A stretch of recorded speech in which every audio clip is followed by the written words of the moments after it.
Hello, thank you for joining me again.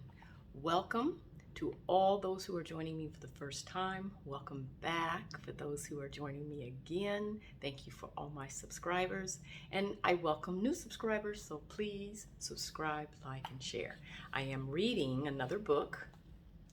This is the Hindu Yogi Science of Breath, 2 books in one, by Yogi Ramacharaka, and Relax with Yoga by author Liebers, 2 books in one for a complete yogi practice. I did get this book off of Amazon, and it's about breathing.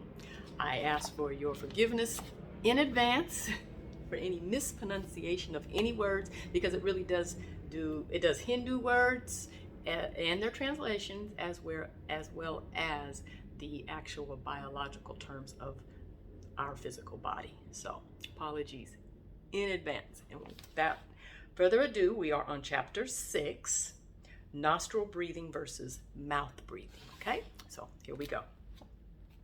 One of the first lessons in the yogi science of breath is to learn how to breathe through the nostrils and to overcome the common practice of mouth breathing. The breathing mechanisms of man is so constructed that he may breathe either through the mouth or nasal tubes, but it is a matter of vital importance to him which method he follows, as one brings health and strength, and the other disease and weakness. It should not be necessary to state to the student that the proper method of breathing is to take the breath through the nostrils.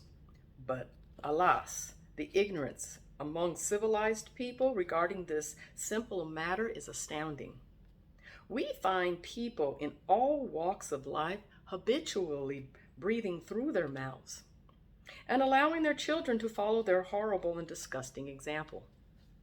Many of the diseases to which civilized man is subject are undoubtedly caused by this common habit of mouth breathing.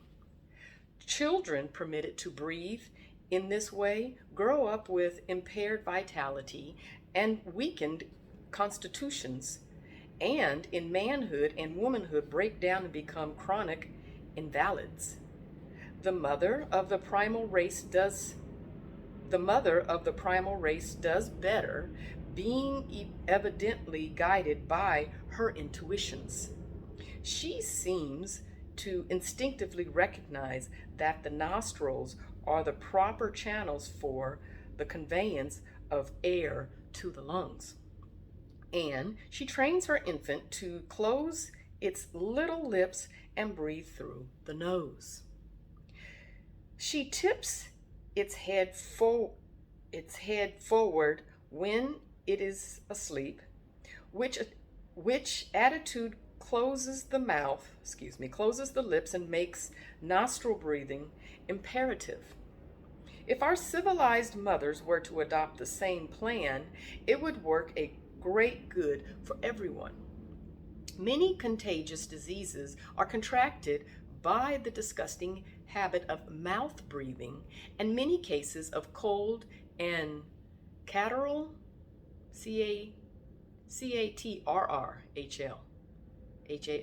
catarrhal affections are also attributable to the same cause. Many persons who, for the sake of appearances, keep their mouth closed during the day, persist in mouth breathing at night and often contract disease in this way. Carefully conducted scientific experiments have shown that soldiers and sailors who sleep with their mouth open are much more liable to contract contagious diseases than those who breathe properly through the nostrils. An instance is related in which smallpox became epidemic on a man of war in foreign parts, and every death which resulted was that of some sailor or marine who was a mouth breather, not a single nostril breather, succumbing. The organs of respiration have their only protective apparatus, filter, or dust catcher in the nostrils. When the breath is taken through the mouth, there is nothing from mouth to lungs to strain the air or to catch the dust and other foreign matter in the air. From mouth to lungs, the dirt or impure substance has a clear track, and the entire respiratory system is unprotected.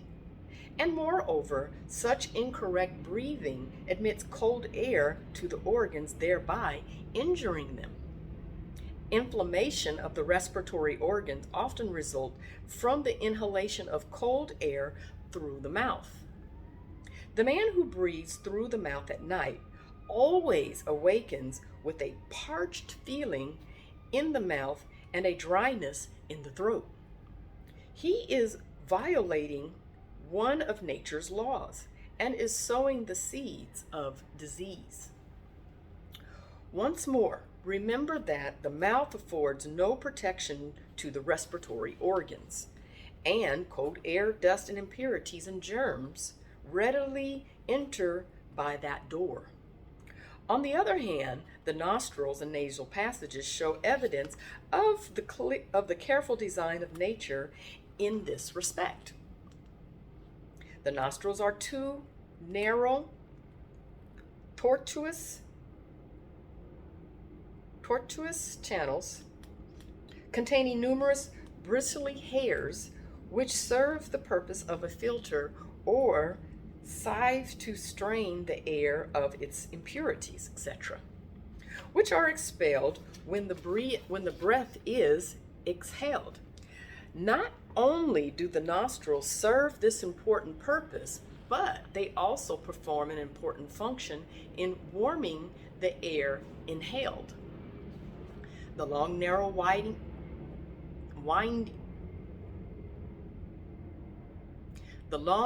winding nostrils are filled with warm mucous membrane, which, coming in contact with the inhaled air, warms it so that it can do no damage to the delicate organs of the throat or to the lungs.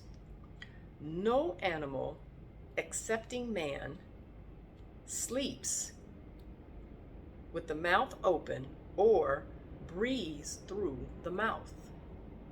And in fact, it is believed that it is only civilized man who so perverts nature's functions, as the tribesmen and primal peoples almost invariably breathe correctly.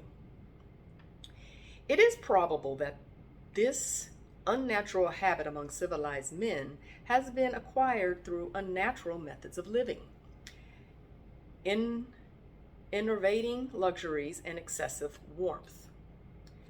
The refining, filtering, and straining apparatus of the nostril renders the air fit to reach the delicate organs of the throat and the lungs, and the air is not fit to reach these organs until it has passed through nature's refining process.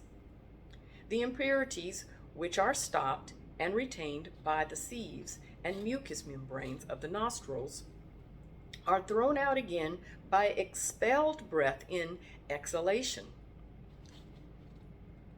And in case they have accumulated too rapidly or have managed to escape through the sieves and have penetrated forbidden regions, nature protects us by producing a sneeze, which violently ejects the intruder. The air, when it enters the lung, is as different from the outside air as is distilled water different from the water of the citrine.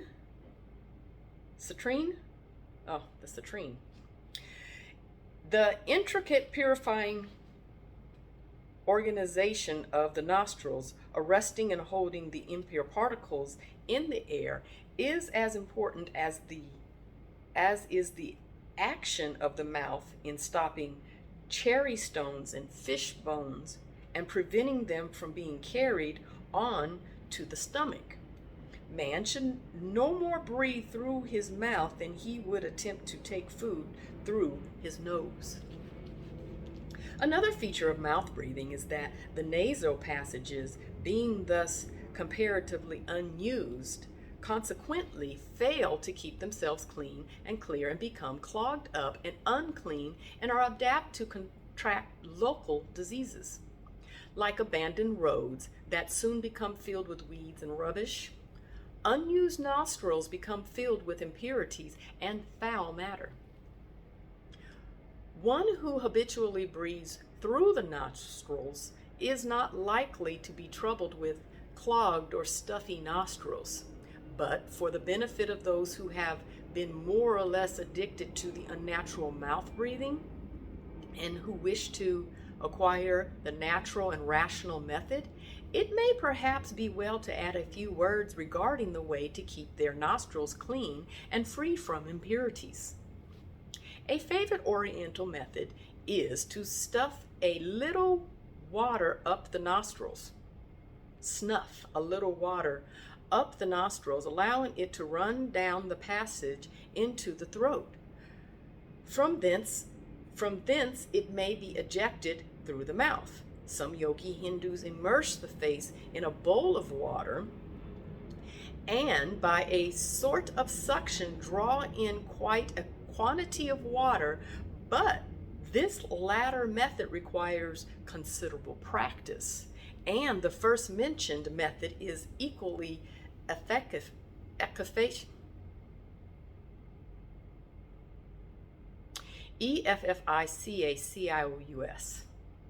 and much more easily performed. Another good plan is to open the window and breathe freely, closing one nostril with the finger or thumb, sniffing up the air through the open nostril. Then repeat the process on the other nostril. Repeat several times, changing nostrils. This method will usually clear the nostrils of obstruction. In case the trouble is caused by catarrh, it is well to apply a little Vaseline or similar preparation, or sniff up a little witch hazel extract once in a while, and you will notice a remarkable improvement. A little care and attention will result in the nostrils becoming clean and remaining so. We have given considerable space to the subject of nostril breathing, not only because of its great importance in its reference to the health, but because nostril breathing is a prerequisite to the practice of the breathing exercises to be given later in this book, and because nostril breathing is one of the basic principles underlying the yogi science of breath. We urge you upon the student the necessity of acquiring this method of breathing if he has it not, and caution him against dismissing this phase of the subject as unimportant. Chapter 7, 4 Methods of Respiration. In the consideration of the question of respiration, we must begin by considering the mechanical arrangements whereby the respiratory movements are affected. The mechanics of the respiration manifest through 1. The elastic movement of the lungs, and 2. The activities of the sides and bottoms of the thoracic cavities in which the lungs are contained. The thorax is the portion of the trunk between the neck and the abdomen, the cavity of which, known as the thoracic cavity, is occupied mainly by the lungs and heart. It is bounded by the spinal column, the ribs with their cartilages, and the breastbone, and below by the diaphragm. It is generally spoken of as the chest. It has been comprised to a completely shut conical box, the small end of which is turned upward, the back of the box being formed by the spinal column, and the front by the breastbone, and the sides by the ribs. The ribs are 24 in number, 12 on each side, and emerge from each side of the spinal column. The upper 7 pair are known as true ribs, being fastened to the breastbone direct, while the lower 5 pair are called false ribs or floating ribs because they are not so fastened. The upper 2 of them being fastened by cartilage to the other ribs, the other remainder having no cartilage, their forward ends being free. The ribs are moved in respiration by 2 superficial muscular layers known as the intercostal muscles. The diaphragm, the muscular partition before alluded to, separates the chest box from the abdominal cavity. In the act of inhalation, the muscles expand the lungs so that a vacuum is created and the air rushes in accordance with the well-known law of physics. Everything depends upon the muscles concerned in the process of respiration, which we may, as for convenience, term the respiratory muscles. Without the aid of these muscles, the lungs cannot expand, and upon the proper use and control of these muscles, the science of breath largely depends. The proper control of these muscles will result in the ability to attain the maximum degree of lung expansion and the greatest amount of the life-giving properties of the air into the system. The yogis classify respiration into 4 general methods, VIs. Number 1, high breathing. 2, mid breathing. 3, low breathing. 4, yogi complete breathing. We will give a general idea of the first 3 methods and a more extended treatment of the 4th method upon which the yogi science of breath is largely based. Number 1, high breathing. This form of breathing is known to the Western world as clavicular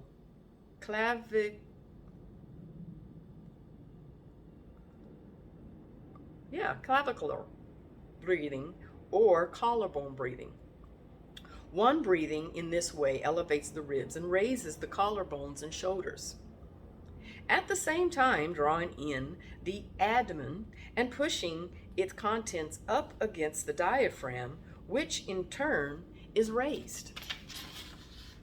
The upper part of the chest and lungs, which is the smallest, is used, and consequently, but a minimum amount of the air enters the lungs.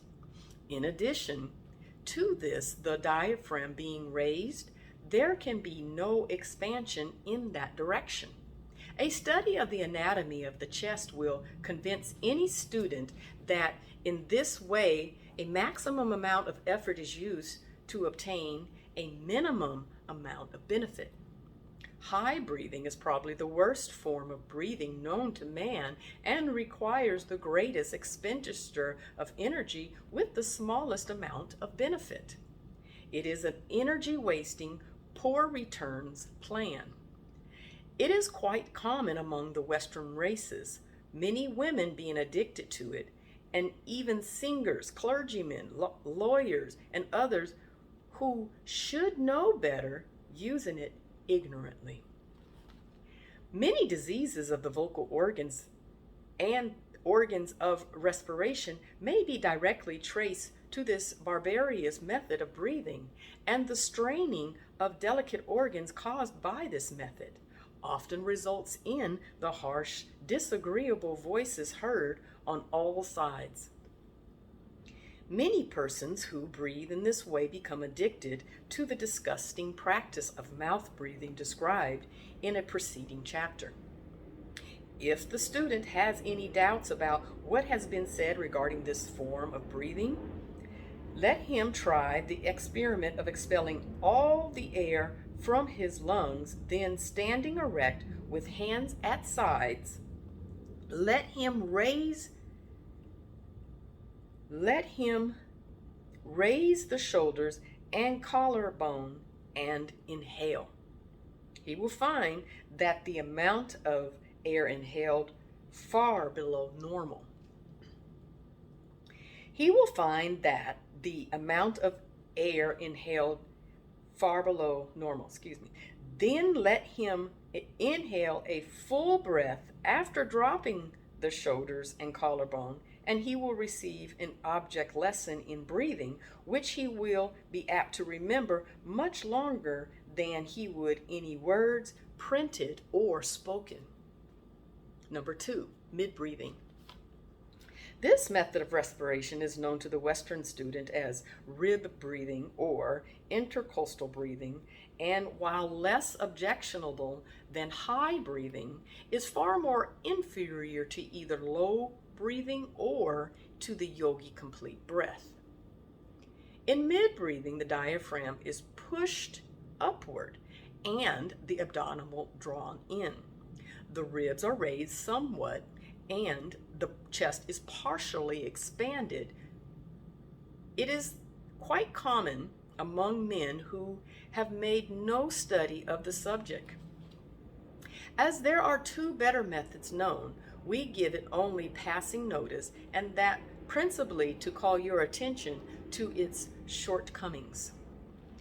Number 3, low breathing. This form of respiration is far better than either of the 2 preceding forms, and of recent years, many Western writers have extolled its merits and have exploited it under the names of abdominal breathing, deep breathing, diaphragmic breathing, etc., etc. And much good has been accomplished by the attention of the public having been directed to the subject, and many having been induced to substitute it for the interior and injurious methods above alluded to. Many systems of breathing have been built around low breathing, and students have paid high prices to learn the new systems. But as we have said, much good has resulted. And after all, the students who paid high prices to learn revamped old systems undoubtedly got their money's worth if they were induced and discarded the old methods of high breathing and low breathing.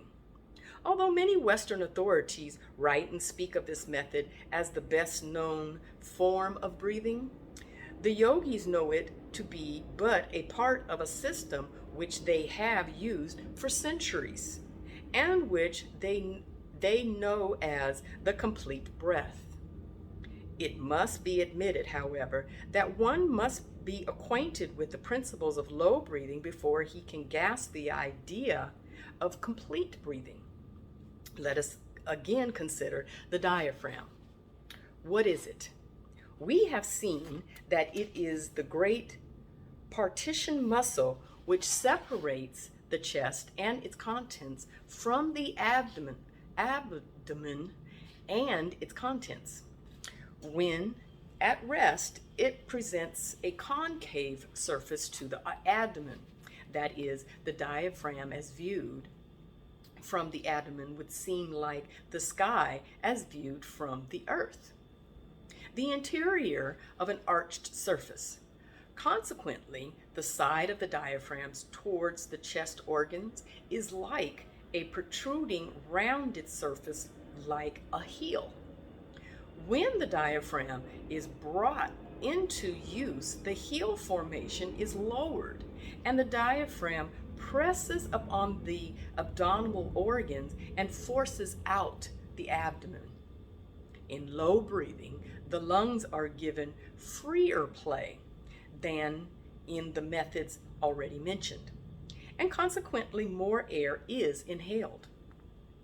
This fact has led the majority of Western writers to speak and write of low breathing, which they call abdominal breathing, as the highest and best method known to science. But the Oriental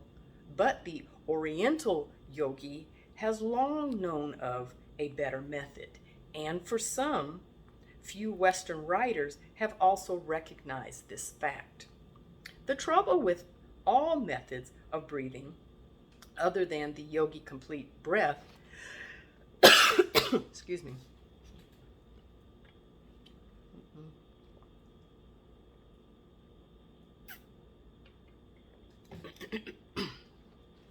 Okay, the trouble with all methods of breathing other than yogi complete breathing is that, excuse me,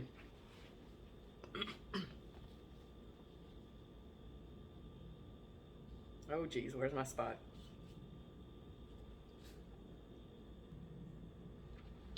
The trouble with all methods of breathing other than yogi complete breathing is that in none of these methods do the lungs become filled with air. At the best, only a portion of the lung space is filled, even in low breathing. High breathing fills only the upper portions of the lungs. Mid breathing fills only the middle.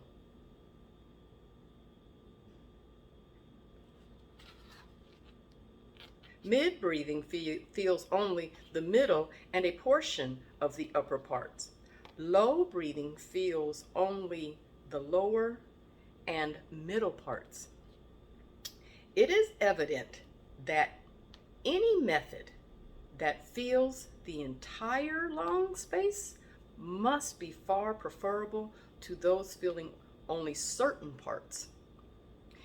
Any method which will fill the entire lung space must be the greatest value to man in the way of allowing him to absorb the greatest quantity of oxygen and to store away the greatest amount of prana. The complete breath is known to the yogi to be the best method of respiration known to science. The yogi complete breath. The yogi complete breathing includes all the good points of high breathing, mid breathing, and low breathing, with the objectionable features of each eliminated. It brings into play the entire respiratory apparatus. Every part of the lung, every air cell, every respiratory muscle. The entire respiratory organism responds to this method of breathing, and the maximum amount of benefit is derived from the minimum expenditure of energy. The chest cavity is increased to its normal limits in all directions, and every part of the machinery performs its natural work and functions. One of the most important features of this method of breathing is the fact that the respiratory muscles are fully called into play, whereas in the other forms of breathing, only a portion of these muscles are so used. In complete breathing, among other muscles, those controlling ribs are actively used, which increases the space in which the lungs may expand, and also gives the proper support to the organ when needed. Nature availing herself of the perfection of the principle of leverage in this process. Certain muscles hold the lower ribs firmly in positions while other muscles bend them outward. Then again, in this method, the diaphragm is under perfect control and is able to perform its functions properly, and in such manner as to yield the maximum degree of service.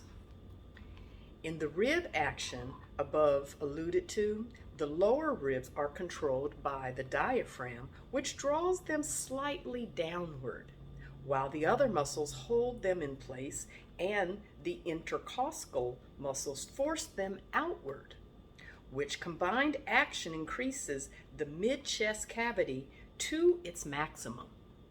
In addition to this muscular action, the upper ribs are so lifted and forced outward by the intercostal muscles, intercostal muscles, which increases the capacity of the upper chest to its fullest extent. If you have studied the special features of the 4 given methods of breathing, you will at once see that the complete breath comprises all the features of the 3 other methods, plus the receptacle advantages accruing from the combined actions of the high chest, mid chest, and diaphragmic regions, and the normal rhythm thus obtained. In our next chapter, we will take up the complete breath in practice, and we'll give full direction for the acquirement of the superior method of breathing with exercises, etc. Okay, I'm going to stop there. When we pick up again, we'll be on chapter 8 on page 34.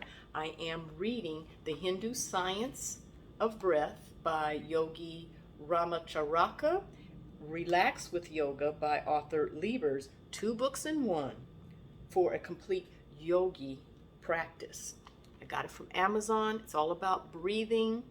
I always encourage you to get the book yourself. Read it yourself. Listening to me, thank you. But process it by, reading it yourself, especially for some of them words that I have mispronounced.